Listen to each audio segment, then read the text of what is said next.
Hello and welcome to the Luna Williams channel.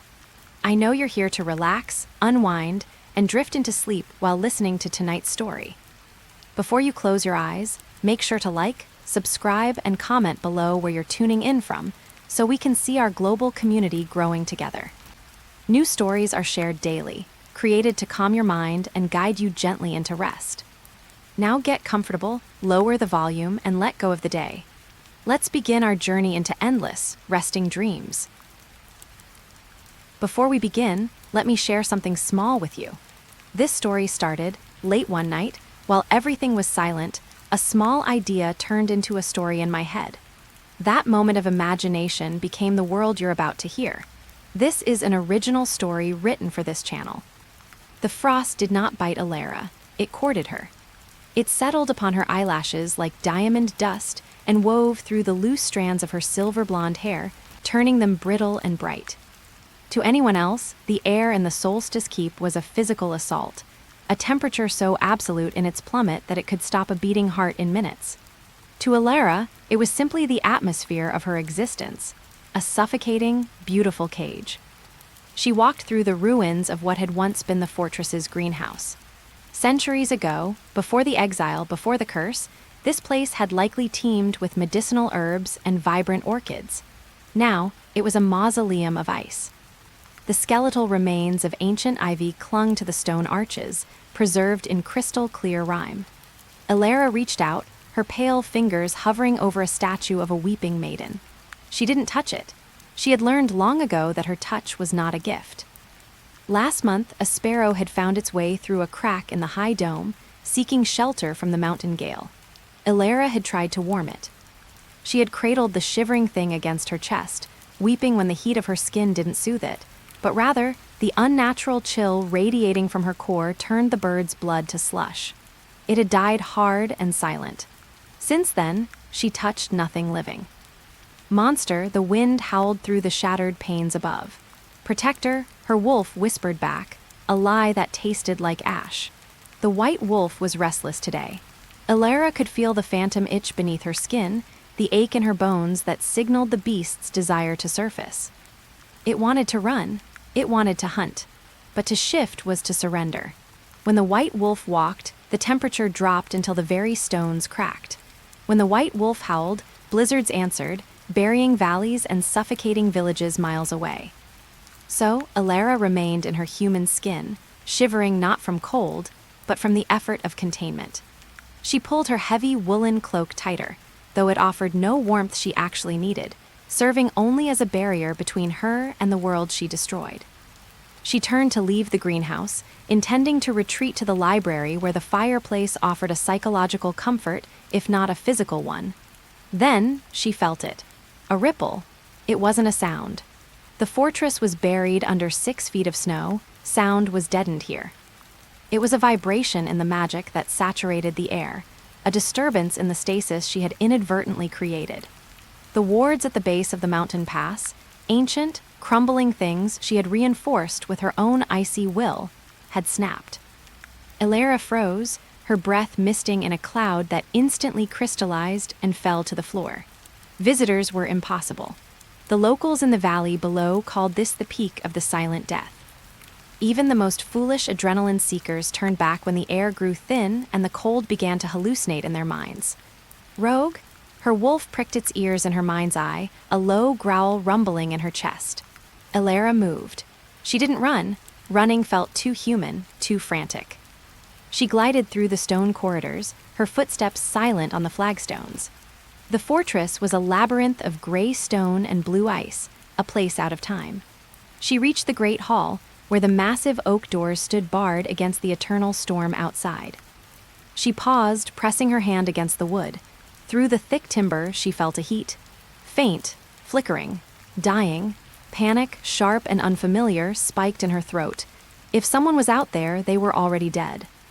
The storm tonight was a living thing, a manifestation of her own dark mood earlier that morning. She shouldn't open the door. If she opened it, she invited the world in, and the world always broke when she held it. But the heat flickered again, a stubborn, rhythmic pulse against her sensory net. A heartbeat. With a groan of exertion that echoed in the empty hall, Elara lifted the heavy iron bar. The metal burned her skin with its cold, fusing momentarily to her palm before she ripped it free. She hauled the door open. The wind hit her like a battering ram. Snow, hard as buckshot, scoured her face. The roar was deafening, a cacophony of screaming air and grinding ice. Elara squinted against the whiteout, her eyes shifting, just for a second, to the glowing, pale violet of her wolf form to cut through the visual noise. There, a lump in the snow, barely 10 yards from the threshold. It was a man. He had fallen face forward, his body half buried already. He wasn't dressed for this. He wore layers, yes, but they were the layers of a traveler, not a mountaineer scaling the cursed peak. Leather, wool, and strange, metallic clasps that glinted with a dull, dying light. Elara stepped out. The snow crunched loudly under her boots. The cold rushed to meet her, swirling around her ankles like an affectionate cat. She ignored it, dropping to her knees beside the fallen figure. He was heavy. She grabbed his shoulder and rolled him over. His face was a mask of frost. Ice sealed his eyelashes shut, and his lips were blue, bordering on gray. An intricate device, looking like a compass crossed with an astrolabe, was clutched in his gloved hand, the glass face cracked. Blood, dark and thick, oozed from a gash on his forehead, freezing before it could drip down his cheek. "Fool," she hissed, her voice cracking from disuse. "Why did you come here?" She placed a hand over his heart. The beat was there, but it was sluggish, a drummer losing the rhythm. She had to get him inside, but the fear paralyzed her. If she brought him into her domain, would the concentrated aura of her curse finish what the storm had started? "He dies if he stays," the wolf reasoned, its voice oddly calm. "He dies if we do nothing." Elara gritted her teeth. She hooked her arms under his shoulders. He was dead weight, a sack of stones, but the shifter strength that lay dormant in her muscles surged in response to the adrenaline. She dragged him, her heels digging furrows into the snow. The wind screamed a protest, trying to snatch him back, burying them both in a fresh sheet of white. Elara snarled, a guttural sound that belonged to the predator, and heaved him over the threshold. She kicked the door shut, slamming the iron bar back into place. The silence returned, sudden and ringing. Elara collapsed back against the wood, gasping for air. Beside her, the stranger lay motionless on the stone floor. The frost on his clothes began to melt in the relative shelter of the hall, creating a dark halo of water around him. She crawled toward him, terrified. She stripped the glove from his right hand. His skin was marble cold. She hesitated, then placed her own hand, cursed, freezing Elara against his neck. It was a paradox. To her, he felt like a furnace. To him, she must feel like the grave. She needed to warm him, but she was the source of the cold. The irony twisted in her gut like a knife. "Think," she whispered to herself. "Think, you wretched creature." Fire, she needed fire. Real fire, not the magical cold fire that sometimes flickered in her veins. She grabbed the collar of his coat and dragged him again, this time toward the massive hearth that dominated the eastern wall of the hall. It hadn't been lit in 3 years. Wood was scarce, and she had no need of it. She left him on the moth-eaten rug and scrambled to the corner where a pile of dry, dusty logs remained. She stacked them with trembling hands, flint and steel. She found them on the mantel, unused. Strike. Spark. Nothing. Strike. Spark. The tinder caught. A small, orange flame licked upward. Elara scrambled back as if it were a viper. The heat was alien, aggressive.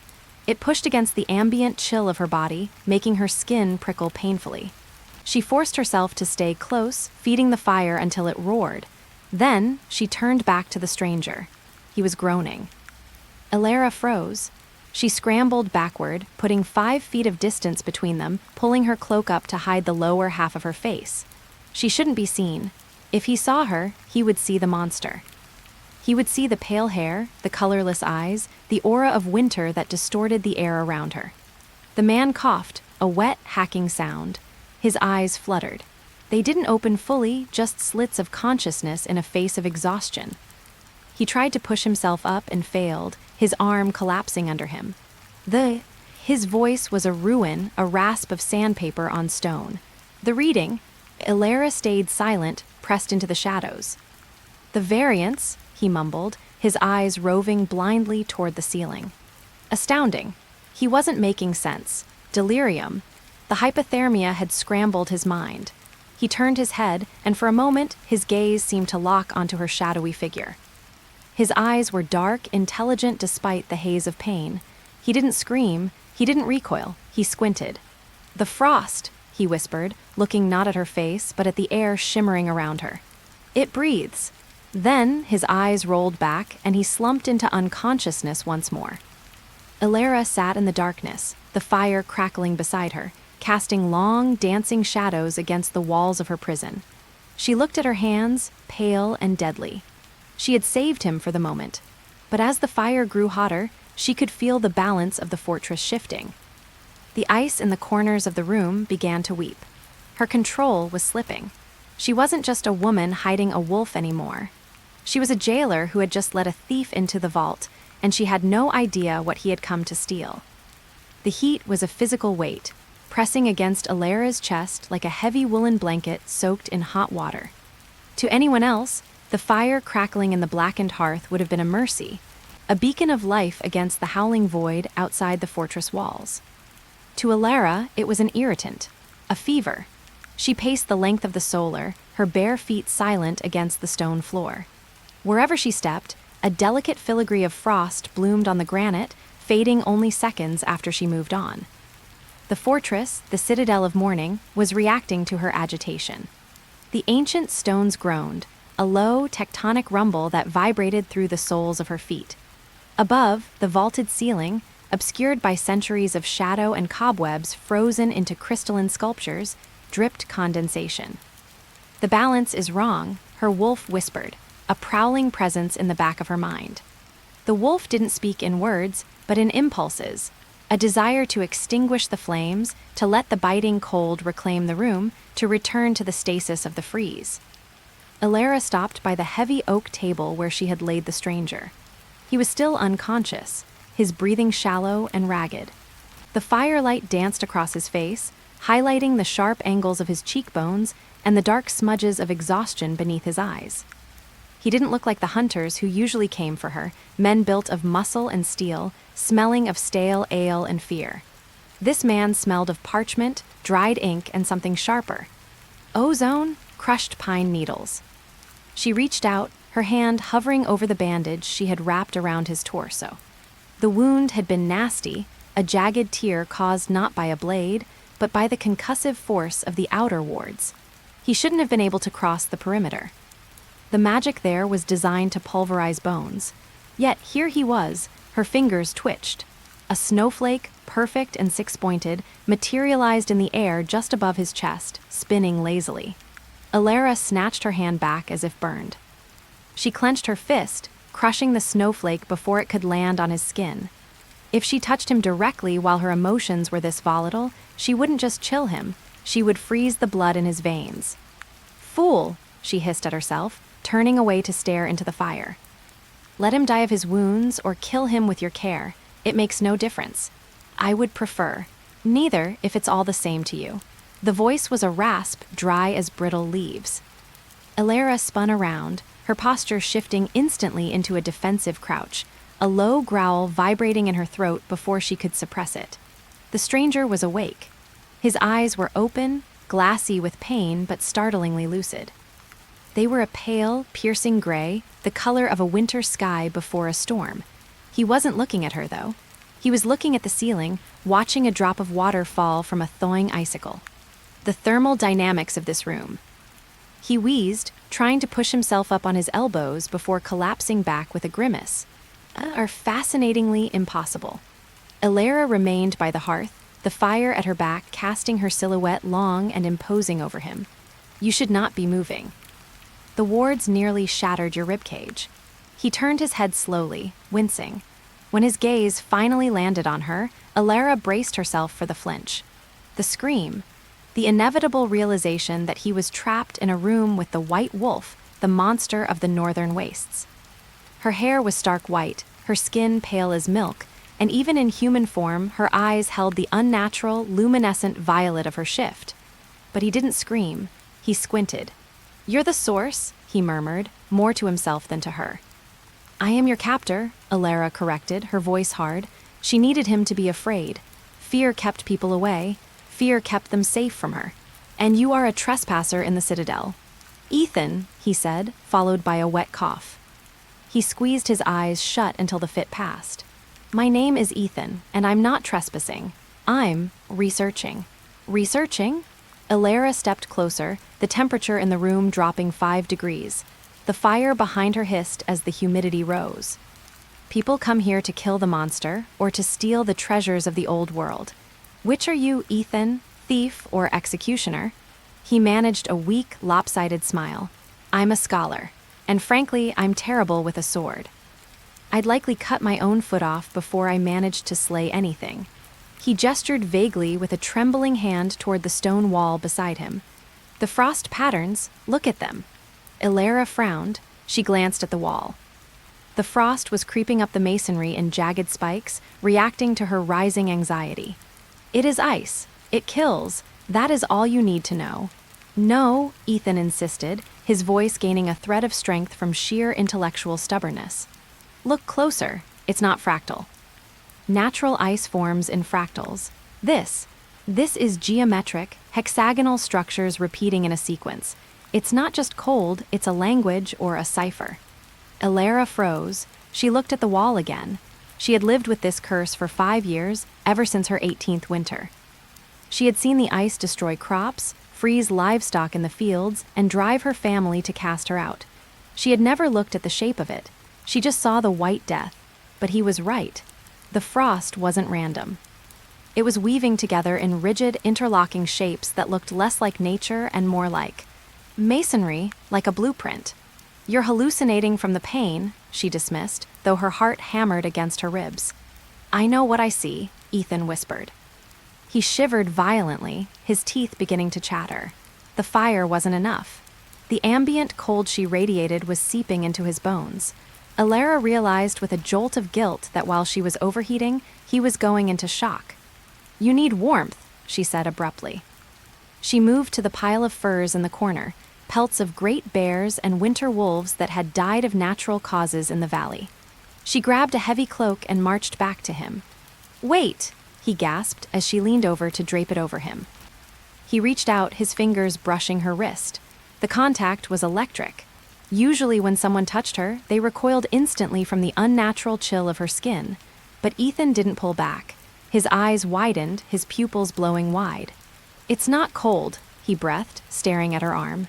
It's a void. It's drawing the heat in. Elara jerked her arm away, stumbling back. The sudden movement caused the air around her to snap. A wave of frost exploded outward from her feet, rushing across the floorboards. The fire in the hearth sputtered and died, extinguished instantly by a vacuum of air. Darkness swallowed the room, save for the pale, ghostly moonlight filtering through the high, narrow windows. Silence stretched, heavy and suffocating. Elara stood trembling in the dark, her hands pressed over her mouth. She had done it again. She had let the monster slip. Now he would freeze. Now he would die just like the others. Incredible, Ethan's voice floated out of the darkness. Elara blinked, her night vision adjusting. Her wolf eyes saw him clearly. He wasn't cowering. He was sitting up, clutching the furs she had dropped, staring at the spot where the fire had been. You didn't put the fire out with water or wind, he said, sounding awestruck. You absorbed the thermal energy. You ate the fire, Elara. I am cursed. She shouted, the sound cracking the stillness. I am a blight. Everything I touch turns to winter. No, Ethan said, struggling to his feet. He swayed, catching himself on the heavy table. He looked small and fragile against the backdrop of the frozen fortress, but his gaze was steady. A curse is a chaotic infliction, a punishment. This is a system. You absorbed the heat because you were startled. It's a defense mechanism. It's efficient. It's monstrous, she finished for him. Arcane, he corrected. He took a step toward her. Stay back, Elara warned, backing toward the door. Frost crunched beneath her heels. I will kill you. I won't mean to, but I will. The artifact I came for, Ethan said, ignoring her warning, ignoring the ice that was now creeping up the legs of the table. The text said it was a gem, the heart of the Borealis, supposed to control the seasons. but the texts were translations of translations. He stopped 3 paces from her. He was shivering uncontrollably now, his breath pluming in white clouds before his face. The room was plunging into deep freeze. "I don't think the artifact is a gem, Elara," he whispered, his teeth chattering. "I think it's a bloodline." Elara stared at him. The cold swirling around her hesitated. For a second, the oppressive weight of the winter lifted, just a fraction, responding to her confusion. "You are going to freeze to death," she said, her voice hollow. "Likely," Ethan admitted, his knees buckling. He slid down to the floor, huddling into the furs. "Unless you can learn to reverse the polarity, give it back." "Give what back?" "The heat," he murmured, his eyes drooping shut. "You took the fire, give it back." Elara looked at her hands. They were trembling. She could feel the energy she had inadvertently siphoned from the hearth.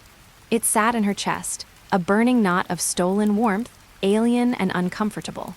She had always just held it until it dissipated, or until the cold overwhelmed it. Give it back.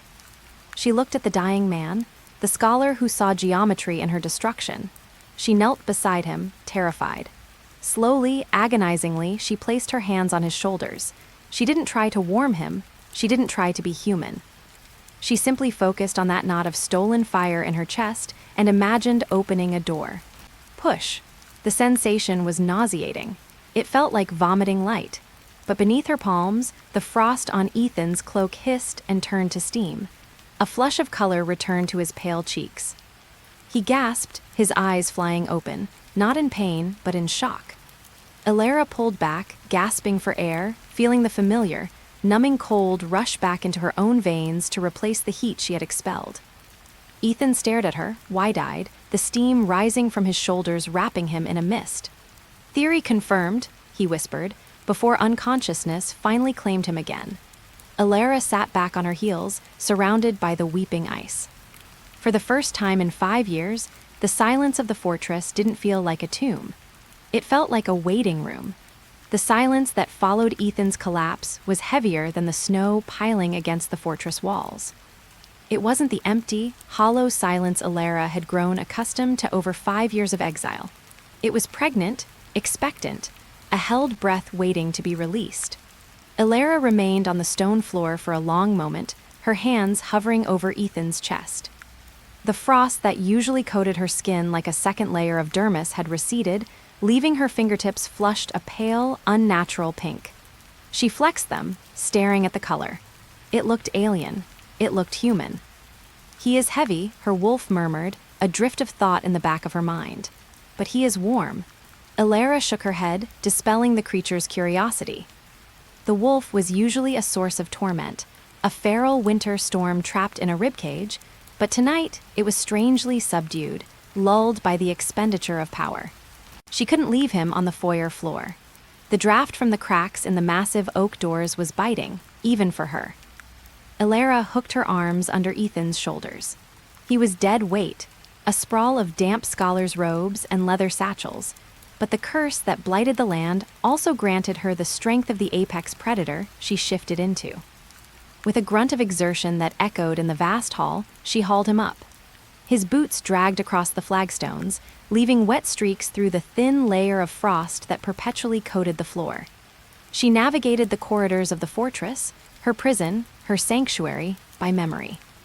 The windows were tall, narrow slits that allowed only the grayest light to filter through, illuminating the tapestries frozen stiff against the granite walls.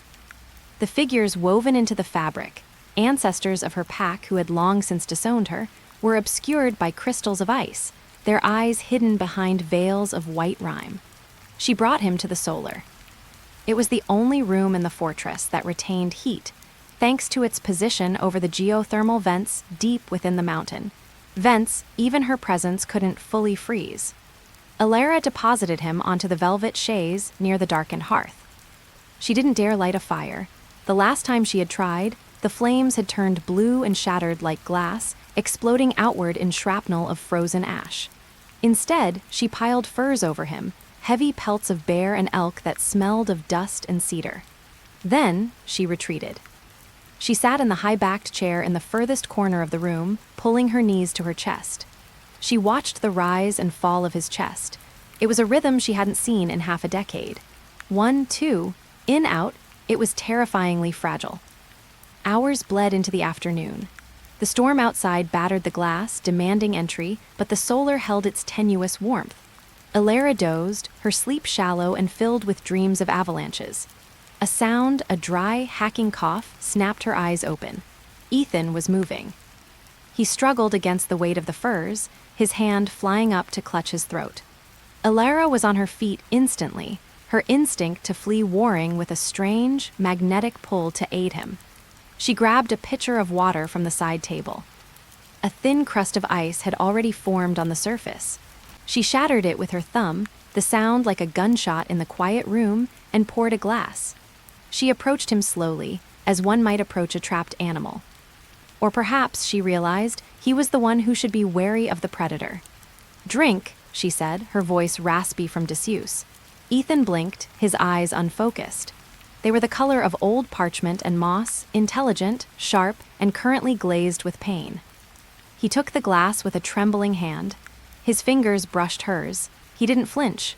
The shock of it nearly made Elara drop the pitcher. People flinched. They recoiled.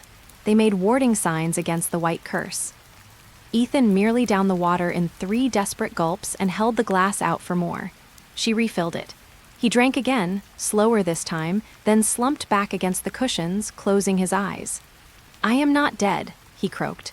"No," Elara said, retreating a safe distance. "Though you tried your best." Ethan cracked one eye open. A lopsided, pained grin tugged at the corner of his mouth. "Occupational hazard. The wards on your outer gate are archaic, aggressive. They didn't appreciate my probing." "They are designed to keep monsters in, not scholars out," Elara replied stiffly. "You should not have come here. And yet, here I am, alive, thanks to you. I didn't save you." Elara wrapped her arms around herself, feeling the familiar chill creeping back into her bones, reclaiming the space the heat had vacated. I don't know what I did. I do." Ethan pushed himself up to a sitting position, wincing as he adjusted his ribs. He looked at her, really looked at her, with that same unnerving intensity from the foyer. There was no fear in his gaze, only a hunger that had nothing to do with food. "The thermal transfer," he said, his voice gaining strength. "My core temperature was dropping rapidly, hypothermia induced by a necrotic frost spell. Standard healing, magic would try to generate heat to combat it. You didn't do that." Elara frowned. "I don't know magic, scholar. I am a shifter. I break things, I freeze things." "Precisely," Ethan said, pointing a finger at her. "You are a thermal sink. You didn't warm me up. You pulled the supernatural cold out of me. You absorbed the entropy. You acted as a conduit." Elara stared at him. "You're speaking nonsense." "I am speaking physics and metaphysics." He threw the furs off his legs and tried to stand. He wobbled, and Elara took a step forward before stopping herself. He caught his balance on the arm of the chaise. "The white curse. That's what they call it in the villages, yes. They say you offended the moon goddess, that your soul is frozen." "It is," Elara whispered. The shame was a familiar weight, heavy as lead. "I killed the forest, Ethan, my first shift. The blizzard didn't stop for 3 weeks. Everything died. If I stay here, the damage is contained. If I leave..." "If you leave, you think you'll bring the ice age with you," Ethan finished. He began to pace, a slow, limping circuit of the rug. "But what if the ice isn't a byproduct of your wickedness? What if it's waste?" "Waste? Excess energy," Ethan clarified, stopping in front of a frosted window. He scratched a clear patch in the ice with his fingernail.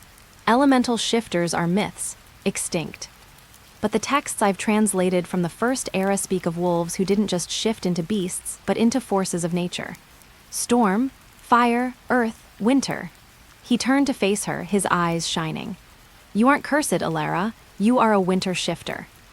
But you're like a dam with no sluice gate. You're holding back an ocean of power because you've been told it's evil. So it leaks. It seeps out of you, uncontrolled, freezing everything you touch because you don't know how to channel it." Elara felt a spike of anger. How dare he? How dare this stranger waltz into her purgatory and reduce her suffering to a mechanics problem? "You don't know what it's like," she snapped, the temperature in the room plummeting. The condensation on the window behind Ethan instantly turned to intricate fern patterns of frost. To never feel warmth, to have your own parents look at you with terror. I am a monster, Ethan. Your theories won't change that. Ethan shivered as the room cooled, but he didn't back down. He watched the frost spread on the glass, fascinated. Look, he said softly. Stop it. Look at the window, Elara. She refused to turn.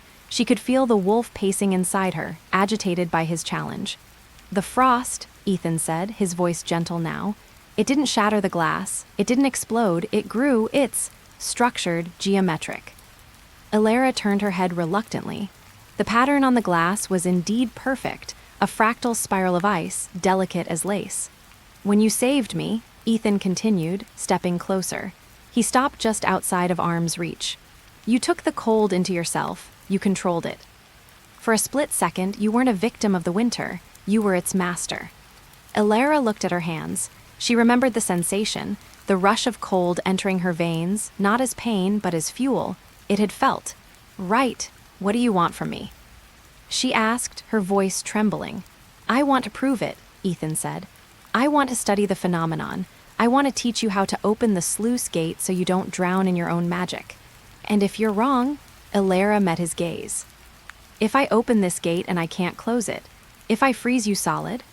Ethan smiled, and for the first time, he looked less like a scholar and more like a gambler pushing all his chips into the center of the table. Then at least I'll die knowing I found the most beautiful discovery of the age. The compliment hung in the freezing air, startling them both. Ethan cleared his throat, his cheeks coloring slightly. Elara felt a strange sensation in her chest, a thud, distinct and heavy. Not fear, not guilt. Hope, and it was far more dangerous than the cold. You are a fool, Elara said, but the bite was gone from her tone. I am a scientist, he corrected. He gestured to the satchel he had left on the floor. And I have books, a lot of books. Shall we start with the basics of thermodynamic regulation in magical entities, or shall we try to find something to eat before we freeze to death? Elara looked at the man, frail, wounded, arrogant, and utterly unafraid. She looked at the frost on the window, the beautiful, deadly lace she had created. There is dried venison in the larder, she said quietly, and I think I can melt the water again. Ethan's smile widened. Excellent. Lead the way, my lady of winter. The descent from the library was a slow, agonizing procession. To Elara, the stone steps of the Blackwood fortress were familiar enemies, slick with the treacherous glaze of ice she generated with every breath. To Ethan, they were a mountaineering expedition. He leaned heavily on the wall, his breath hitching in wet, rattling gasps. Every few steps, he would pause, pressing a hand to his bandaged side, his face gray in the gloom. Yet his eyes, sharp, feverish, and unsettlingly intelligent, never stopped darting around. He was cataloging the architecture of his own tomb. 11th century masonry, he wheezed, tracing a finger through a patch of thick frost on a banister. The ice didn't melt beneath his touch. It seemed to bite back, clinging to his skin. He shook his hand, grimacing. Reinforced with. Is that basalt? Fascinating. It conducts the cold rather efficiently, doesn't it? It keeps the fortress standing, Elara murmured, keeping a safe distance of 3 feet ahead of him. She wrapped her shawl tighter, though the cold never bothered her. It was the only embrace she had known for a decade. If I stay in one room too long, the stone cracks from the thermal contraction. Basalt holds. Adaptation, Ethan noted, stumbling over a loose flagstone. Elara flinched, instinctively reaching out to steady him, but she snatched her hand back before her fingers could graze his coat. The last living thing she had touched with bare skin was a sparrow that had flown into the Great Hall 3 winters ago. It had dropped dead of hypothermia before it hit the floor. Ethan righted himself, eyeing her retreated hand. He didn't thank her for the thought, nor did he flinch at the rejection. He merely filed the date a point away. You treat your touch like a weapon, Elara. Because it is. They reached the ground floor, where the air was heavy and still, thick with the scent of ancient dust and trapped ozone. The kitchen was a cavernous space designed to feed a garrison of hundreds. Now, it was a mausoleum of copper and cast iron. The great hearth was a black maw, cold as the grave. The long wooden tables were coated in a rime, so thick it looked like white velvet. Elara walked to the larder, the sound of her footsteps muffled by the layer of snow that had drifted in through the cracks in the masonry. She felt the familiar twist of shame in her gut. This was her home, and she had turned it into a wasteland. She retrieved the dried venison, stiff as a board, and a few withered roots from the cellar, which remained surprisingly usable due to the constant refrigeration of her presence. When she returned, Ethan had collapsed onto a bench, shivering violently. The adrenaline of the library was fading, leaving behind the reality of blood loss and sub-zero temperatures. "Fire," he chattered, his teeth clicking together. "We need combustion." Elara stared at the hearth. "Wood rots or freezes, it resists me." "Wood is just cellulose and lignin," Ethan muttered, wrapping his arms around himself. "It doesn't have an opinion. The problem isn't the wood. It's the ambient entropy. You're a heat sink, Elara. You're pulling the thermal energy out of the air faster than a spark can propagate." She looked at him blankly. He sighed, a puff of white fog. "Stop trying to make fire," he instructed, his voice trembling but authoritative. "Just stop stealing the heat, visualize a dam, hold it back." Elara knelt before the hearth. She had tried this 1,000 times. Every attempt ended in frustration and a colder room. But Ethan was watching, and his shivers were becoming rhythmic, dangerous convulsions. He was dying. The realization hit her not with panic, but with a strange, heavy clarity. She stacked the dry, brittle logs. She struck the flint. A spark jumped, bright and orange, landing on the tinder. It glowed for a fraction of a second, fighting the oppressive chill radiating from her skin, and then winked out, suffocated by the cold. "Again," Ethan whispered. "It won't work. Again, but this time. Don't look at the fire, look at yourself. Find the cold inside you. The wolf." Elara closed her eyes. It was always there. The white curse wasn't a spell cast upon her, it was woven into her marrow. It was a vast, silent glacier in the center of her chest. It was the albino wolf that paced the cage of her ribs, hungry not for flesh, but for stillness. It wanted the world to stop moving. It wanted the silence of absolute zero. Don't feed it, she thought. Starve the winter. She felt the pull, the vacuum in her core that sucked the warmth from the room. It was instinctual, like breathing. To stop, it felt like holding her breath until her lungs burned. She struck the flint again. The spark landed. She clenched her jaw, physically tensing her muscles as if she could squeeze the cold back inside her veins. "Not yours," she told the wolf. "That heat is not yours." The tinder smoked. A tiny tongue of blue flame licked the bark. Elara gasped, the effort making her head swim. The wolf snarled in her mind, agitated by the sudden denial of energy.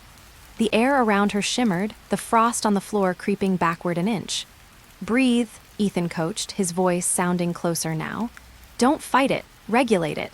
You are the gatekeeper, not the victim." The flame caught. It grew, snapping hungrily at the dry wood. A wave of warmth, alien and shocking, washed over Elara's face. She scrambled back, scrambling across the flagstones as if the fire were a beast. It stayed lit. For a long minute, the only sound was the crackle of the wood and the whistling of the wind outside. Elara stared at the fire, her chest heaving. She had done it. For the first time in 10 years, she had allowed a fire to live in her presence. "Thermodynamics," Ethan said softly. Elara turned. He had moved closer to the hearth, his hands extended toward the warmth, his eyes closed in bliss. The color was slowly returning to his cheeks. He didn't look at her with awe or fear. He looked satisfied, like a mathematician who had just balanced a complex equation. "You did not use magic to light it," he said, opening his eyes to look at her. "You simply stopped using magic to kill it." "I felt it," Elara whispered, looking at her hands. They were pale, the veins blue beneath the translucent skin. "The wolf, it hated it. It wanted to snuff it out. Because it is an elemental force," Ethan said, reaching for the dried venison she had left on the table. He inspected the meat critically before tearing off a strip. "Elemental spirits are gluttonous. Yours feeds on thermal energy. Most shifters project energy, kinetic, thermal, sonic. You absorb it. It's an inversion, a negative polarity." He chewed thoughtfully, grimacing at the toughness of the meat. It implies that somewhere there is a battery. You are storing this energy, Elara. Where does it go? Elara sat on the bench opposite him, keeping the table between them. The fire cast long, dancing shadows against the walls of ice. I don't know, I just feel. Full, heavy, like a storm that never breaks. Then we must find a way to break the storm, Ethan said, gesturing with the venison. Before you explode. Elara froze. Explode? Metaphorically, or physically, I haven't determined the capacity of your vessel yet. He took another bite, his demeanor maddeningly casual. But the book's upstairs. I saw the sigils on the spines. They aren't just history books, Elara. They are grimoires of the solstice lineage. Your ancestors didn't just shift into wolves. They were guardians of the seasons. My ancestors were monsters, Elara spat, the bitterness rising like bile. They were hunted down because they froze entire villages. History is written by the survivors, usually the ones who prefer mild weather, Ethan countered. He leaned forward, the firelight catching the gold flecks in his eyes. What if the freezing wasn't an attack? What if it was a containment breach? What if they, like you, forgot how to close the valve? He stood up, his movements stiff, but fueled by a renewed manic energy. He walked to the cast iron kettle, filled it with snow from the windowsill, and hung it over the fire. We are going to make tea, he announced, or hot water with pine needles if that's all you have. And then you are going to tell me exactly what happens when you shift. Not the pain, not the fear, the physics of it. What happens to the light? What happens to the sound? Elara watched the kettle. The snow inside was melting, turning into water. It was such a mundane miracle that her throat tightened. The light bends, she said quietly. It bends around me, and the sound, it stops. Everything goes silent. Ethan paused, his hand gripping the mantle of the hearth. He looked back at her, and for the first time the arrogance dropped, replaced by a stark, solemn wonder. A vacuum, he whispered. You don't just absorb heat, you absorb reality.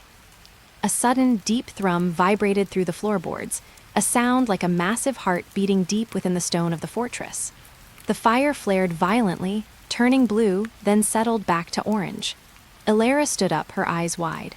That wasn't me. Ethan looked down at the floor, then back at her. A slow, dangerous smile curved his lips. No, that was the fortress. It seems, my lady of winter, that by lighting this fire, we just woke up the house. The vibration didn't stop at the floorboards. It crawled up Elara's shins, a sensation akin to stepping into a rushing river. Only this current was made of solid granite and ancient magic. The dust motes dancing in the shaft of blue firelight suspended midair, frozen in a gravity that had suddenly decided to rewrite its own laws. Elara backed away from the hearth, her hands trembling. The cold that usually radiated from her, the gnawing and tropic chill that withered flowers and cracked iron, felt suddenly insignificant against the colossal drop in temperature that swept through the room. It wasn't the biting frost of winter wind. It was the absolute zero of the void. Ethan, she whispered, the name forming a cloud of vapor that shattered instantly, falling as diamond dust to the stone. The scholar didn't retreat. He leaned forward, clutching his side where the magical ward had flayed him, his face pale and beaded with sweat, yet his eyes burned with a feverish, terrifying delight. He watched the blue flames like the chimney bricks, not consuming the soot, but crystallizing it. Do you feel that? Ethan rasped, stumbling closer to the fire. He held out a hand, fingers splayed. It's not heat, it's suction, a vacuum of energy. We need to put it out, Elara insisted, panic clawing at her throat. Her wolf, usually a dormant, brooding presence in the back of her mind, was pacing now. It wasn't afraid. It was answering. A low growl rumbled in her chest, harmonizing with the thrumming of the fortress. Ethan, step back. He ignored her. The architecture, I thought the layout was nonsensical. Dead ends, spiraling corridors, the lack of windows on the southern face. But if the fortress isn't a dwelling? A loud crack, like a gunshot, echoed from the hallway, then another. The sound of stone grinding against stone reverberated through the vast, empty pile. Elara didn't wait. She grabbed Ethan by the back of his tattered coat and hauled him away from the hearth. He hissed in pain, his legs buckling, but she caught him, her strength far surpassing her slender frame. Even in human form, the curse granted her the endurance of the glacier. "We are leaving this room," she commanded, her voice brittle. "To go where?" Ethan wheezed, leaning heavily on her. "The whole mountain is vibrating, Elara. We didn't just light a fire. We turned the key in the ignition." They spilled out into the corridor, and Elara skidded to a halt. The fortress she had lived in for 3 years, her prison, her exile, was gone. In its place was something alive. The damp, gray stone walls were now veined with glowing fissures of azure light, pulsing rhythmically like arteries. The moss and lichen that had managed to cling to the damp corners were rapidly calcifying, turning into intricate sculptures of white crystal. But it was the layout that stopped her heart. The corridor, once a straight shot to the entry hall, now curved sharply to the left. A staircase that had previously led to a collapsed tower now spiraled downward, into the mountain's roots, bathed in that same spectral, blue luminescence. "Spatial realignment," Ethan muttered, his pain momentarily forgotten as he stared at the shifting architecture. He reached out to touch the wall. The blue vein pulsed against his fingertips. "This place is shifting to accommodate the energy flow, and look at you."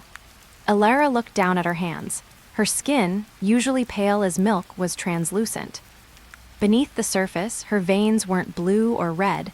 They were white, glowing with the same intensity as the fortress walls. The connection was physical, visceral. She felt the heavy stones of the keep as if they were her own bones. "I didn't do this," she said, though the denial felt hollow. The guilt, her constant companion, surged. "I'm destroying it. I'm infecting the stone just like I infect the land." "No," Ethan corrected sharply, pushing off her to stand on his own, swaying. "You aren't infecting it. You're powering it, don't you see? The entropy, the white curse, you absorb heat, life, reality, you're a sink. And this place is a battery designed to store what you take." He pointed a shaking finger down the new spiral staircase. A draft of air blew up from the depths, smelling of ozone and ancient, stale snow. "The artifact I came for," Ethan said, his voice dropping.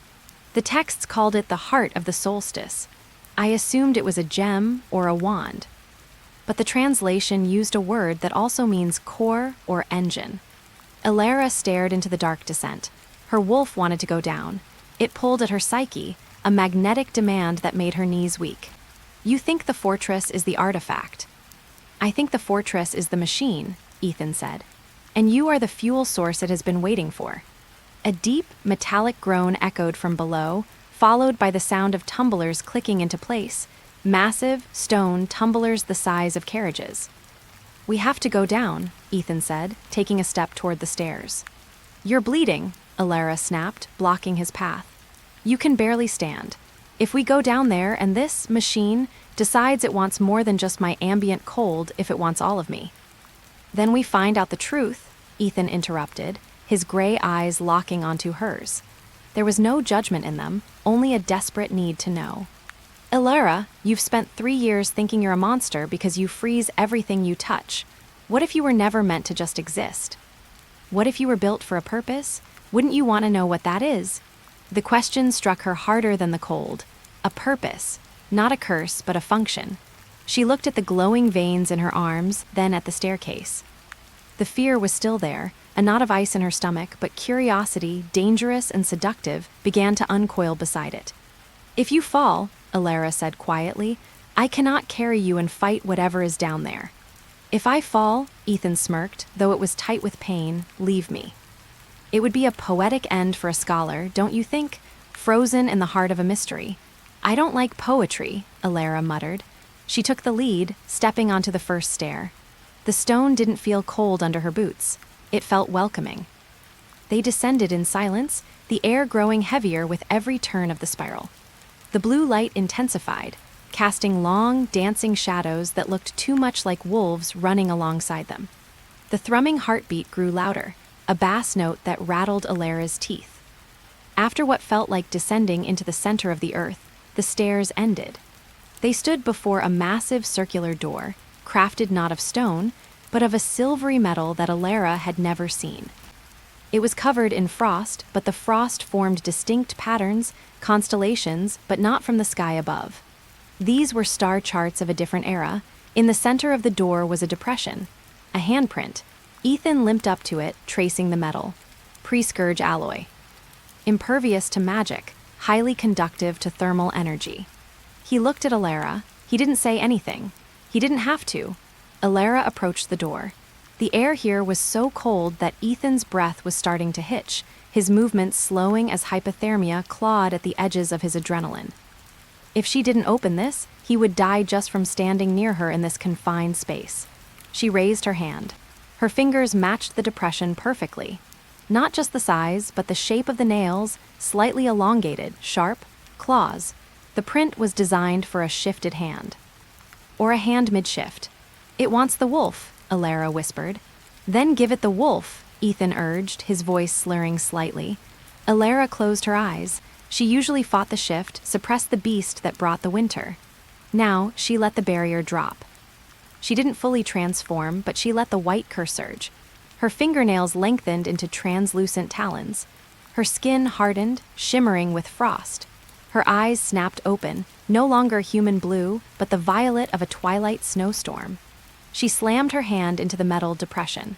The reaction was instantaneous. The silver metal turned white. The light in the walls flared so bright it was blinding. The heavy tumblers groaned, and the massive door split down the middle, sliding open with a hiss of escaping pressure. A gust of wind blasted them, but it wasn't cold. It was neutral, stagnant. Preserved, inside was a vast domed chamber. The walls were lined with thousands of alcoves, and in each alcove sat a shard of ice. But they weren't just ice. Elara stepped inside, the light from her own skin illuminating the nearest shard. Frozen within the crystal was a flower, a crimson rose, perfect, vibrant, and alive, suspended in a moment of eternal bloom. She moved to the next. A scroll mid-unfurl. The next. A flame, captured and held in stasis, flickering but never burning out. Ethan stumbled in behind her, his jaw slack. "It's not a weapon," he breathed, his voice echoing in the vast chamber. "It's an archive." "No," Elara said, her voice sounding strange, layered with the growl of her wolf. She walked toward the center of the room, where a single, empty pedestal waited. The heartbeat of the fortress was deafening here, syncing with her own pulse until she couldn't tell where she ended and the room began. She stared at the empty pedestal. It wasn't waiting for an object. It was waiting for a subject. "It's not an archive," Elara said, the realization terrifying her more than the darkness ever had. She turned to Ethan, her violet eyes wide. "It's a cage, and I think I'm the lock." The silence that followed Elara's declaration was heavier than the stone ceiling pressing down upon them. The word lock hung in the frigid air, crystallizing between them like breath in the dead of winter. Ethan didn't recoil. He didn't look at the door, calculating an escape route, nor did he reach for the silver-tipped cane he used to limp through the corridors. Instead, he stepped closer to the pedestal, his movements stiff from the cold but deliberate. "A lock implies imprisonment," he murmured, his voice rough. He reached out, his fingers hovering inches above the dark, obsidian-like stone of the plinth. But locks are also protection. They keep things safe, or they keep dangerous things out. "I am the dangerous thing, Ethan," Elara whispered. The frost on the floor was spreading, jagged fractals racing out from the soles of her boots to nip at the hem of his trousers. The fortress was responding to her rising panic. The heartbeat she had felt earlier was now a drum in her ears, a rhythmic thrumming that made her teeth ache. "If I stand there, if I complete this circuit, I might freeze this entire mountain solid, you included." Ethan turned his head, his spectacles fogged at the edges. He took them off, wiping them on his coat with a maddening lack of urgency. His eyes, usually sharp with academic fervor, held a softness she wasn't used to. "Look at the runes, Elara. Really look at them. You see a warning because that is what you have been taught to see, but look at the syntax." She hesitated, the urge to flee warring with the magnetic pull of the pedestal. Slowly, she dragged her gaze to the carvings spiraling down the stone column. The language was archaic, a dialect of the first tongue she had only seen in fragments, yet she understood it. It wasn't something she read, it was something she felt, a vibration in her marrow. The glyphs for ice and stasis are adjacent, Ethan pointed out, his finger tracing the air. And there, near the base, that isn't the symbol for death, it's the symbol for preservation. Elara frowned. She stepped closer, the cold radiating from her body intensifying. Ethan shivered violently, his breath hitching, but he stood his ground. She forced herself to rein it in, visualizing a heavy iron door slamming shut on the blizzard inside her chest. The ambient temperature rose by a fraction of a degree. "Preservation?" she asked. "The white curse," Ethan said, replacing his glasses. "What if it isn't a decay of nature? What if it's a suspension of it? A way to pause the world to save it from something worse?" "There is nothing worse than starving the land until it turns gray and brittle," she countered bitterly. "I have seen what I do. I touch a flower and it shatters." "You touch a flower and it stops dying," Ethan corrected. "It becomes timeless." "Perhaps the problem isn't the magic, Elara. Perhaps the problem is that the magic has no direction. It's spilling out of you like water from a cracked cup because you refuse to be the vessel." He gestured to the empty pedestal. "This room isn't a cage, it's a focus." "A lens?" Elara looked at the flat surface of the stone. It was smooth, worn by centuries of waiting. The depression in the center was shaped vaguely like a hand or a paw. The ambiguity made her stomach turn. "If you're wrong," she said, her voice trembling, "I will kill us both." "If I'm wrong," Ethan said, a crooked, terrified smile touching his pale lips, "then at least I'll die witnessing a phenomenon no other scholar has seen in 1,000 years." He was insane. Brilliant, driven, and utterly reckless. And for the first time in years, Elara didn't feel alone in the dark. She took a breath. The air tasted of ozone and ancient pine. She stepped up to the pedestal. The heartbeat of the fortress grew deafening, syncing perfectly with the thudding of her own heart. "Bottom, bottom." "Do it," Ethan whispered. Elara raised her hand. Her skin was pale, nearly translucent in the gloom, the veins beneath shining with a faint blue luminescence. She didn't just place her hand on the stone, she surrendered to it. Contact. The sensation wasn't cold, it was the opposite. It was a searing, absolute zero that burned through her nervous system like lightning. Elara gasped, her back arching, her vision flashing white. "Welcome, Winter's daughter." The voice wasn't a sound, it was a memory dislodged from the stone itself. The room vanished. Or rather, Elara's perception of it exploded outward. She was no longer standing in a basement chamber. She was the fortress. She felt the wind howling against the high spires as if it were brushing against her skin. She felt the weight of the snow on the ramparts. She felt the deep, subterranean roots of the mountain groaning under the tectonic pressure. And she felt the leak. Ethan was right. For years, she had been a broken vessel. The power inside her, the elemental affinity for the deep winter, had been bleeding out, uncontrolled, freezing everything around her because it had nowhere else to go. It was a defensive mechanism gone haywire, but the pedestal offered a channel. It was a massive, complex circuit board of ley lines and geometric magic, waiting for a power source. "Guide it," the stone whispered. Elara gritted her teeth against the overwhelming rush of sensation. She felt her wolf form scratching at the back of her mind, not in fear, but in eagerness. The wolf knew what to do. The wolf was made for this. She didn't suppress the shift. She let the wolf merge with her human consciousness, borrowing its instinct. Instead of letting the cold explode outward, she pulled it in. She visualized the frost on the walls, the ice in the corridors, the perpetual storm above the fortress, and she drank it. The energy roared through her, funneling down her arm and into the pedestal. The stone beneath her hand began to glow, a soft, pulsating azure light that raced along the floor, filling the runes Ethan had been studying. The light climbed the walls, illuminating the vast, domed ceiling. "Elara!" Ethan's voice sounded far away, distorted by the crackle of energy. She couldn't answer, she was too busy weaving. The magic wasn't chaotic anymore, it was structural. She felt the wards of the fortress, ancient, tattered things, snap back into place. The drafty corridors sealed themselves. The crumbling masonry knit together with mortar made of hard, unyielding ice. She wasn't destroying the fortress. She was healing it. With a final, gasping effort, she pushed the last surge of uncontrolled magic into the mechanism. The pedestal hummed, a deep, resonant note that vibrated in her bones. Then, silence. The connection severed. Elara's knees buckled. She fell, but she didn't hit the hard stone. Arms caught her, thin, trembling, but surprisingly strong. Ethan grunted with the impact, sliding down to the floor with her, cushioning her head against his chest. For a long moment, neither of them moved. The room was no longer dark. The runes on the walls glowed with a steady, gentle light, casting long shadows across the floor. The biting, painful chill was gone, replaced by a crisp, cool air that smelled clean. Elara gasped for air, her lungs burning. She looked up at Ethan. He was staring at the ceiling, his mouth slightly open. "Elara," he breathed. She followed his gaze. The dome above them wasn't stone anymore. It was transparent, or projected with such clarity it seemed so.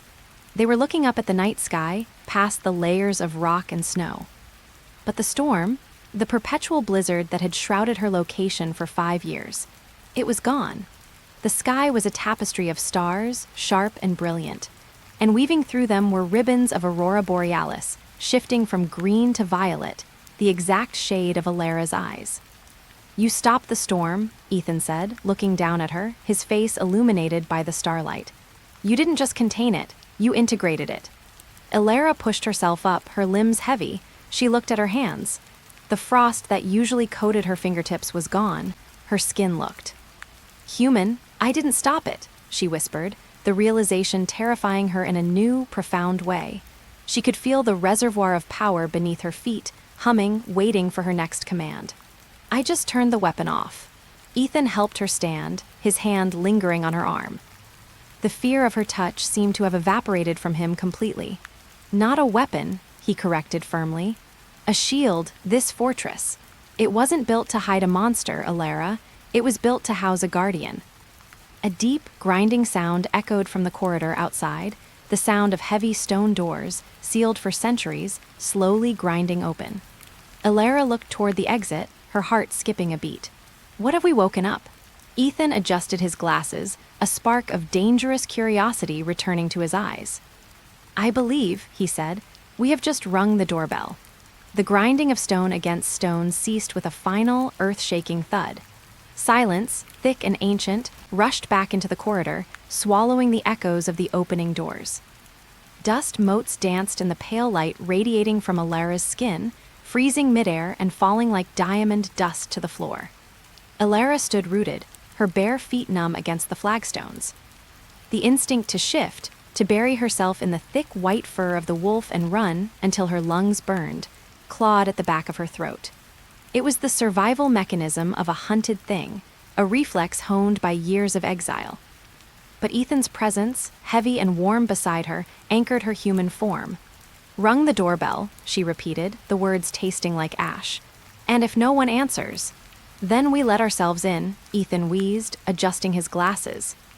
He leaned heavily on the makeshift crutch Elara had fashioned from a splintered banister, his face pale but his eyes burning with that maddening, scholarly fervor. "Elara, look at the frost." She looked.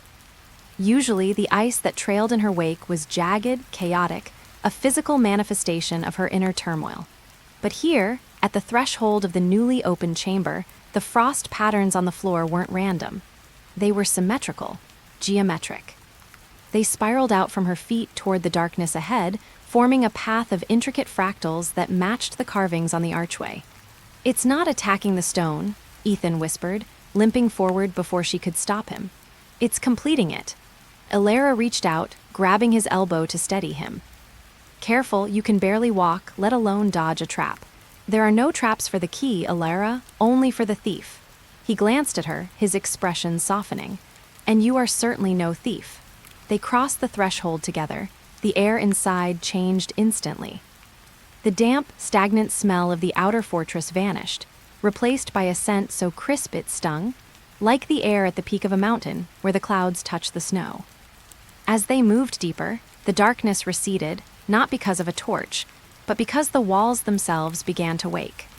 Veins of blue quartz embedded in the black obsidian masonry began to pulse with a low, rhythmic light. The hum was felt in the teeth before it was heard in the ears, a deep, resonant thrumming that matched the beating of Elara's heart. Thump-thrum, thump-thrum. Incredible, Ethan breathed, his injury momentarily forgotten as he ran a hand along the wall. He winced as the cold stone bit his fingertips, but he didn't pull away. These aren't just decorative inlays, it's a monocircuit, this entire fortress. It's a machine, a dormant amplifier. Elara hugged her arms around herself. The cold here didn't bother her, it never did, but the sensation of recognition terrified her. The fortress felt familiar. It felt like the inside of her own mind when the wolf took over, vast and silent and white. "It's waiting for something," she said, her voice trembling. "I can feel it pulling at me, like a tide." "Don't fight it," Ethan commanded gently. He stopped, turning to face her. The blue light from the walls cast hollow shadows under his cheekbones, making him look severe, yet his touch on her shoulder was grounding. "You've spent years holding the dam shut, Elara. You've treated your magic like a bomb about to go off. But what happens if you just let the river flow? I freeze everything," she snapped, fear spiking. "I kill everything. You saw the forest outside. It's a graveyard." "I saw a forest in stasis," he corrected. "Preserved, not dead, there is a difference."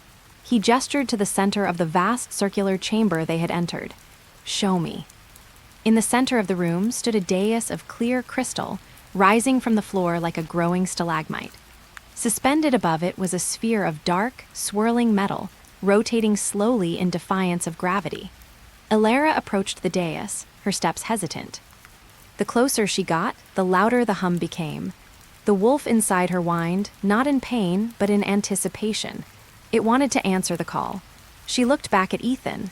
He nodded, a silent promise that he wouldn't let her fall. She placed her hand on the crystal dais. There was no explosion, no shattering of ice. Instead, a sensation of immense relief washed over her, as if she had been carrying a boulder uphill for a decade and finally set it down. The white magic that usually boiled beneath her skin surged out, but instead of lashing out wildly, it was sucked into the crystal. The sphere above them spun faster. The metal plates shifted, clicking and sliding like the gears of a celestial clock. Beams of light shot out from the sphere, hitting the domed ceiling above. Elara gasped, pulling her hand back, but the connection held. She wasn't trapped, she was plugged in. Above them, the ceiling dissolved into a projection of light. It wasn't a map of the stars, but a map of the world, ancient, with coastlines that didn't quite match the modern era. Across the map, points of light flickered. Red, green, gold, and one solitary, blinding white light where they stood. "By the ancients," Ethan whispered, limping to the side of the dais to look up. "I was right, the elemental quartz. What is this?" Elara asked, her voice echoing strangely, layered with the growl of her wolf.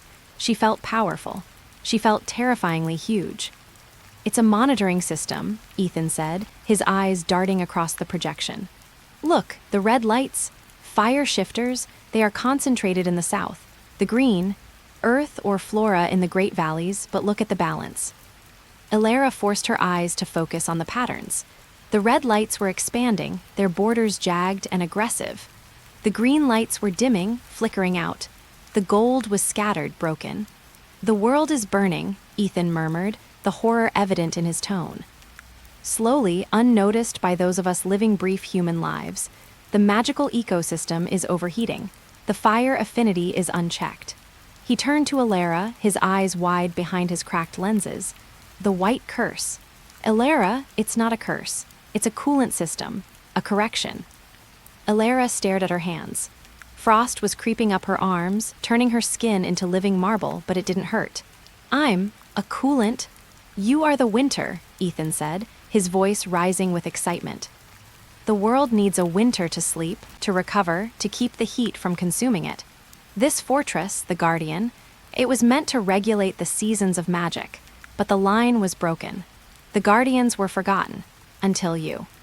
"So I'm not a monster," Elara whispered, tears freezing on her lashes. "I'm a thermostat." Ethan let out a startled laugh, clutching his side. A gross oversimplification, but yes, a divine, magical thermostat. The levity vanished as the sphere above them suddenly ground to a halt. The projection turned an angry, violent crimson. A deep, mechanical voice, or perhaps a thought projected directly into their minds, vibrated through the chamber. Warning. System critical. Southern ward breached. Incineration imminent. The map zoomed in on a location far to the south. A massive flare of red light was pulsing there. "That's not a natural shift," Ethan said, his face hardening. "That looks like war." Elara felt the cold inside her sharpen, shifting from a passive shield into a spear. The wolf didn't just want to run anymore. It wanted to hunt. It sensed the heat rising in the south, an ancient enemy it had been born to extinguish. "The white curse didn't just happen because I was born," Elara realized, the pieces falling into place with icy clarity. "I was born because the balance is broken. Nature is trying to fight back." She looked at Ethan. He was swaying, his energy spent. The adrenaline of discovery was fading, leaving behind the reality of his blood loss. "We can't stay here," she said, pulling her hand from the dais. The light faded, the room plunging back into the soft blue glow of the quartz veins. "You need healing, and I need to understand what this means." "We have the library," Ethan mumbled, gesturing vaguely to a dark archway on the far side of the room. "And the artifact, the records." He collapsed. Elara moved with the speed of the blizzard, catching him before he hit the stone. He was burning up, a fever setting in from the infection of the ward wound. She cradled him against her chest. Her skin was ice, his was fire. Where they touched, steam rose in thin, curling wisps. "You were right, Ethan," she whispered into his hair, lifting him effortlessly in her arms. Her strength was no longer human. The fortress had fed her, awakened the dormant power in her blood. "I am a shield, and right now, you are the only thing I have to protect." She carried him toward the archway, her eyes glowing with a pale, luminescent white in the gloom. The fortress didn't grind or protest. The doors ahead slid open silently, welcoming the winter bloom home. The silence of the fortress had always been a heavy, suffocating thing, a shroud woven from isolation and the creaking of settling ice. Tonight, however, the silence hummed. It vibrated in the soles of Elara's feet as she carried Ethan through the vaulted corridors. The obsidian stone, usually slick with treacherous rime, seemed to grip her steps, offering traction where there had once been only the threat of a fall. She held Ethan against her chest, the heat of his fever radiating through his torn linen shirt, burning against the perpetual cool of her skin. He was a dead weight, his breathing ragged and shallow, a stark contrast to the newfound vitality surging through her own veins. The fortress was no longer a tomb, it was a lung, and for the first time in years, Elara felt it inhale with her. "Stay with me, scholar," she murmured, her voice echoing softly off the high, arched ceiling. "You wanted to study the anomaly. You cannot do that if you are dead." Ethan's head lolled against her shoulder, his brow furrowed in unconscious pain. The magical backlash from the ward, the trap they had triggered in the lower catacombs, had seared his nerves. His skin was flushed a dangerous, mottled red, the veins standing out in stark relief like mapped rivers of fire. Elara kicked open the door to the solar, the room she had avoided for a decade, because it faced the rising sun she felt unworthy of seeing. Now the heavy oak doors swung inward with a silent grace, the hinges free of rust. The room was freezing, the window's unglazed arches open to the swirling snow outside, but Elara didn't flinch. The cold was hers. It was not an affliction, it was an extension. She laid Ethan upon the furs piled on the central dais. He groaned, his body arching as a fresh wave of tremors seized him. The heat radiating off him was terrifying. It wasn't just a fever, it was an elemental imbalance. The fire of the ward was consuming him from the inside out. Elara hovered over him, her hands trembling, not from fear, but from an excess of energy she didn't know how to decant. "I am a shield," she thought, repeating the mantra that had saved them downstairs. "But a shield blocks. How do I heal?" She reached out, placing a palm on his burning forehead. He flinched, a hiss escaping his cracked lips. "Too cold." He mumbled deliriously, thrashing his head. "Ice, burning." "No," Elara whispered, forcing her panic down. "Not ice, just balance." She closed her eyes, shutting out the sight of his suffering to focus on the sensation of the fortress around her. She reached for that deep, quiet place in her gut where the wolf slumbered. Usually, she visualized a cage, barring the beast. Today, she visualized a stream. Take the heat, she commanded the winter inside her. Don't freeze him. Cool him. It required a delicacy she had never practiced. Her power had always been a blizzard, indiscriminate and overwhelming. Now she had to be the first frost of morning, gentle, precise.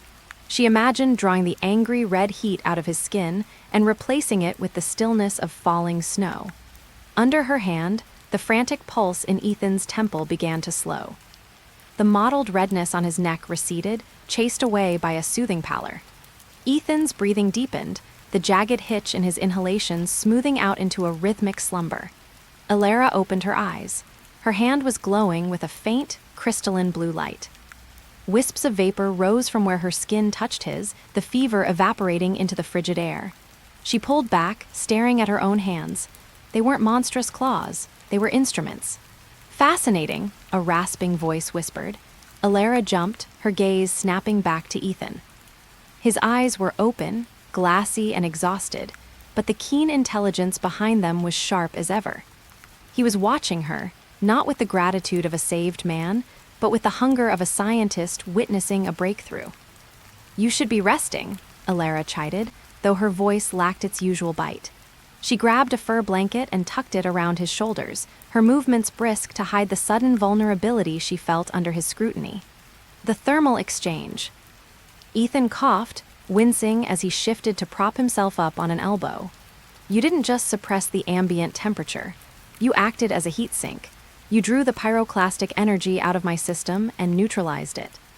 He looked at the ceiling, where frost was patterning the stone in intricate, fern-like fractals. "Elara, the fortress didn't cause your curse. The fortress is an amplifier. And you aren't cursed." Elara sat on the edge of the dais, the adrenaline fading to leave a hollow ache in her bones. "I killed the gardens, Ethan. I froze the village wells. I am a blight." "You were an overflowing cup," he corrected gently, reaching out to cover her hand with his. His skin was cool now, comfortable against hers. "You were pouring an ocean into a thimble because you were never taught to expand the vessel. Tonight, you expanded." He squeezed her fingers. "When you carried me, the frost didn't bite. It cradled. Look at the floor." Elara looked down. Around the dais, where her anxiety had spiked earlier, the floor wasn't covered in jagged spikes of ice. Instead, soft, powdery snow had bloomed, creating a perfect circle of white velvet. In the center of the snow, tiny, translucent flowers made of ice had sprouted, their petals impossibly delicate. "Winter blooms," Ethan whispered. "The mythical flora of the northern elementalists. They don't grow in winter, Elara. They are winter-made life." Elara reached down and plucked one of the ice flowers. It didn't melt in her hand. It chimed softly like a tiny bell. A memory surfaced, not hers, but something older, buried in the marrow of her wolf. A memory of a woman with hair like moonlight standing on this very dais, commanding storms not to destroy, but to water the earth for the spring that would follow. "The artifact you came for," Elara said slowly, turning the flower in her fingers. "The catalyst of frost." "It's not a thing, is it?" Ethan shook his head slowly, a weary smile tugging at his lips. "I suspected it when I saw the readings on the gate the first night. The magical signature wasn't static. It was biological. It was shifting." He met her gaze, his expression solemn. "The catalyst is a bloodline. It's you." The weight of the revelation should have crushed her. To be the source of such ancient, feared magic should have terrified the woman who spent years hiding in the dark. But as the wind howled outside the open arches, swirling through the room and rustling the furs without chilling her skin, Elara felt a strange sense of peace. "If I am the catalyst," she said, her voice strengthening, "then I decide when the winter ends." Ethan watched her, his gaze dropping to her lips for a fleeting second before returning to her eyes. The air between them charged with something thicker than magic. "And when the winter ends," he asked softly, "what happens to the monster?" Elara leaned in, the distance between them closing until she could feel the faint warmth of his breath. "The monster dies," she whispered, "and the queen wakes up." Before Ethan could respond, a deep, resonant thrum shook the fortress foundations. It wasn't the wind. It was a rhythmic pounding, heavy and metallic, coming from the main gates far below, the gates Elara had sealed with a glacier of ice years ago. The snow on the floor hissed. The ice flowers shattered into dust. Elara stood up abruptly, her eyes flashing from human hazel to the glowing, eerie white of her wolf. Her posture shifted, her spine straightening, the predator surfacing instantly. "Someone is here," she hissed, her head cocking to the side. "Not a traveler, an army." Ethan struggled to sit up, clutching his chest. "The wardens?" "No," Elara said, moving to the open archway. She looked down from the high tower into the valley below. Through the swirling blizzard, torches burned with a magical violet flame that resisted the wind. They were lined up in formation, a snake of unnatural fire coiling toward her home. "The wardens use steel and fire," Elara said, her voice dropping to a growl that vibrated in her chest. "These men carry banners of shadow glass." Ethan's face went pale, the color she had just restored draining away. "The Eclipse cult. They track high-energy magical anomalies. They don't want to banish the winter, Elara." He looked up at her, fear warring with resolve in his eyes. "They want to harness it. They've come for the battery." Elara turned back to him, the wind whipping her silver hair around her face like a war banner. She didn't look afraid. She looked lethal. "Let them come," she said, the temperature in the room plummeting until the air turned to diamond dust around her. "They think they are hunting a battery. They are about to find out why the winter is fear." She extended a hand toward the open archway. Far below, the massive drifts of snow at the base of the fortress began to shift, rising up not as walls, but as shapes. Great, lumbering beasts of compacted ice and snow, answering the call of their mistress. "Rest, scholar," Elara commanded, her voice layering with the echo of the wolf. "Class is dismissed. The war has begun." The wind did not bite Elara's skin, it caressed it, a lover returning from a long voyage. Standing on the jagged precipice of the fortress's lower ramparts, she closed her eyes, but her vision did not go dark. Instead, it fractured into a dozen different perspectives, a kaleidoscope of white and gray projected through the eyes of the constructs she had birthed from the drifts. She wasn't just controlling them, she was them. Down in the valley, the heavy treads of the tracked vehicles churned the pristine snow into a slurry of mud and diesel. The roar of their engines was an affront, a discordant mechanical grind against the symphonic silence of her domain. There were 3 transport haulers, reinforced with iron plating and etched with crude warding runes that glowed a sickly orange, hunters who knew enough about magic to fear it, but not enough to respect it. Intruders, the wind whispered in her ear. Thieves, butchers. Elara raised her hands, palms facing the sky. A mile below, a massive mound of snow shuddered. It didn't crumble, it coalesced. A lumbering shape, vaguely ursine, but twice the size of a grizzly, tore itself free from the earth. It had no eyes, only hollow sockets of blue ice, and its claws were jagged stalactites formed in seconds. Through the construct's senses, Elara felt the vibration of the lead vehicle. She didn't think the command. She felt the urge to crush, and the snow bear lunged. It slammed into the side of the lead hauler with the force of an avalanche. Metal shrieked, buckling inward.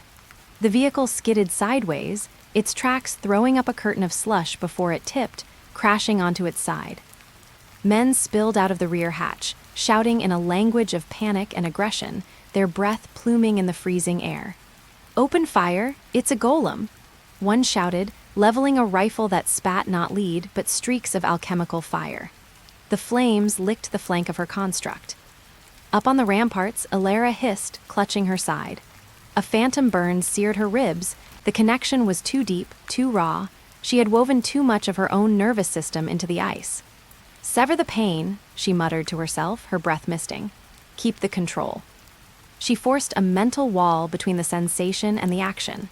The snow bear roared a sound like a glacier cracking and swiped, sending 2 hunters flying into a snowbank.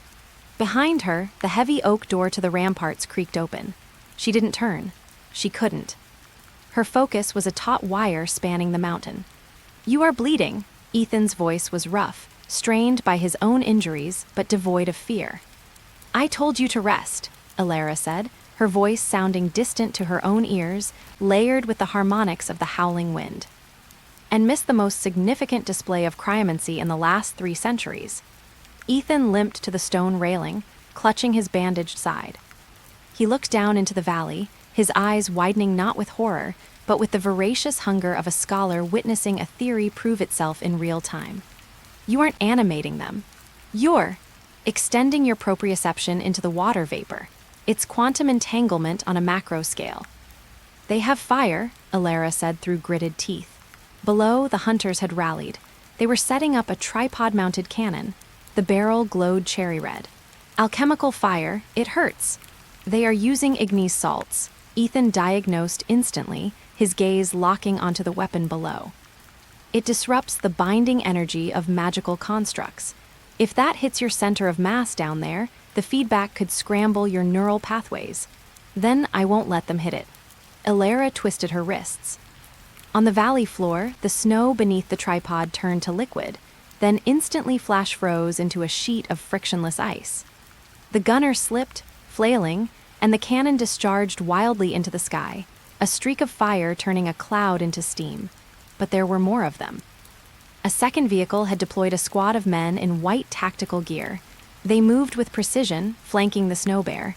They weren't shooting at the beast, they were throwing canisters. Thump, thump, thump. Purple smoke erupted around the construct. Elara gasped, stumbling against the stone parapet. The connection didn't burn this time. It went numb. A terrifying, static-filled void opened in her mind where the bear had been. The link was severed, not by force, but by suffocation. The snow bear collapsed, returning to a lifeless pile of drift. Null dust, Ethan cursed, gripping the railing until his knuckles turned white. They are well funded. That is military-grade anti-magic particulate. They are cutting your strings, Elara. They think I only have one puppet, Elara snarled. The fear that usually paralyzed her was gone, replaced by a cold, crystalline rage. It was a dangerous feeling. It felt like the wolf, but colder, sharper. She reached out with her mind, bypassing the null dust cloud, seeking the moisture in the air above the hunters. She didn't form a beast this time. That was too clumsy, too easy to target. Be the storm, the instinct whispered. The sky darkened as if a heavy curtain had been drawn across the sun. The temperature plummeted 10 degrees in a heartbeat. Ethan shivered violently, his breath hitching, but he didn't retreat. He pulled a small, leather-bound notebook from his pocket, his shaking hand scribbling furiously. Atmospheric pressure dropping, he muttered. She's weaponizing the thermodynamics. Elara clenched her fist. Below, the moisture in the air crystallized instantly into hail, not small pellets, but jagged shards of ice the size of daggers. She brought her fist down. The sky fell. The sound was deafening, a cacophony of shattering glass and denting metal. The hunters screamed as the ice storm hammered them, shredding their tents, denting the armored roofs of their transports, and driving them to seek cover beneath the chassis of their trucks. The null dust was pinned to the ground by the sheer weight of the precipitation. Leave, Elara projected her voice, amplifying it through the density of the cold air so that it boomed across the valley like thunder. Or become the winter. The lead hunter, a man with a scarred face and a coat lined with wolf fur, her kind's fur, looked up at the fortress. He held a device in his hand, a metallic rod that pulsed with a rhythmic thrumming sound. He wasn't retreating. He was smiling. "He's targeting you," Ethan shouted, realizing the geometry of the man's aim. Elara dropped the connection. It was too late. The man drove the rod into the snow. A pulse of high-frequency sound, inaudible to human ears but screaming across the magical spectrum, tore up the mountainside. It wasn't an attack on her body. It was a resonance frequency tuned to the white curse. Elara screamed.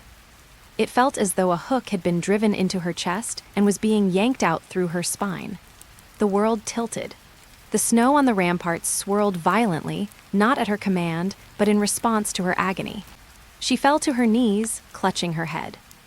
The ice storm below faltered, the daggers turning back to harmless snow. Resonance anchor, Ethan scrambled to her side, dropping his notebook. He grabbed her shoulders, his hands warm against her freezing skin. "Look at me, Elara, they are trying to force the shift. They want the wolf. I can't hold it," Elara gasped.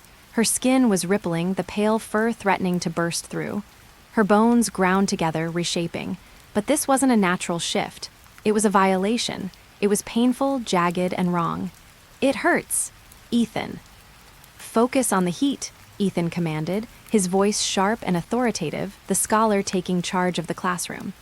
He pressed his palm flat against her sternum, directly over her heart. "Ignore the cold. Focus on the thermal variance. My hand, feel the heat of my hand." Elara squeezed her eyes shut. The pulse from the valley was a battering ram against her mind, demanding she unleash the monster. But Ethan's hand was a singular point of reality, a tether. "They want the monster because they have traps for the monster," Ethan said, his voice dropping lower, urgent. "Do not give them what they expect. You are not a battery, you are a conduit.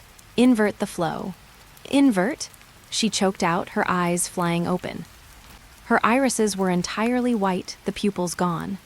"The energy they are sending up, don't fight it," Ethan said, his eyes locking onto hers, ignoring the terrifying blankness of her gaze. "Take it, freeze it, send it back." It was insane. It was theoretical suicide. But Elara had no other options.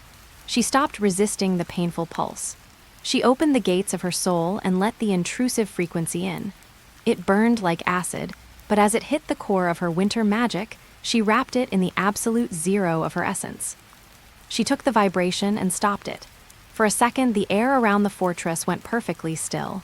The sound ceased. The wind died. Then Elara exhaled. She didn't scream. She didn't gesture. She simply released the energy she had absorbed, converted into pure cold. A shockwave of frost exploded from the fortress, rolling down the mountainside. It wasn't a storm, it was a flash freeze. The trees turned to crystal statues. The air turned into a fog of ice crystals. The wave hit the valley floor. The hunters froze mid-shout. The engines of the trucks died as the fuel solidified in the lines. The man with the resonance rod looked down in horror as the device shattered in his grip, the metal too brittle to hold its form. Silence reclaimed the mountain. Elara sagged forward, the white fading from her eyes, leaving them their usual pale gray. She would have hit the stone floor if Ethan hadn't caught her. He groaned, the weight straining his injury, but he lowered her gently. Below, the valley was a graveyard of ice. The men weren't dead. She could feel the faint, sluggish thrum of their hearts, but they were encased, trapped in a prison of their own making. The equipment, however, was ruined beyond repair. "Class," Elara whispered, her voice a ragged thread. "Dismissed." Ethan looked down at her, then out at the frozen tableau. He brushed a stray lock of white hair from her face, his expression a mixture of awe and terrifying realization. "That wasn't a curse, Elara," he murmured softly, though she was already drifting into unconsciousness. "That was a kingdom." He looked at the frozen hunters, then back to the woman in his arms. The driven scholar was gone, replaced by a man who realized he was holding a nuclear winter in the shape of a woman.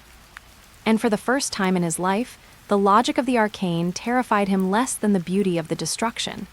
He carefully adjusted his grip, wincing as he lifted her. He had to get her inside. The resonance device had failed, but it had sent a signal. They knew where she was, and now they knew exactly what she was capable of. As this story slowly fades into silence, let your breathing grow calm and your thoughts drift gently away. If this tale brought you comfort, peace, or sweet dreams, support the channel by liking the video and subscribing. Leave a soft comment below telling us where you're listening from, so we know our Luna family is resting together around the world. More werewolf shifter romances and soothing stories are always waiting for you here. Now, close your eyes, relax your body, and let the moon watch over your dreams. Good night, and sleep peacefully.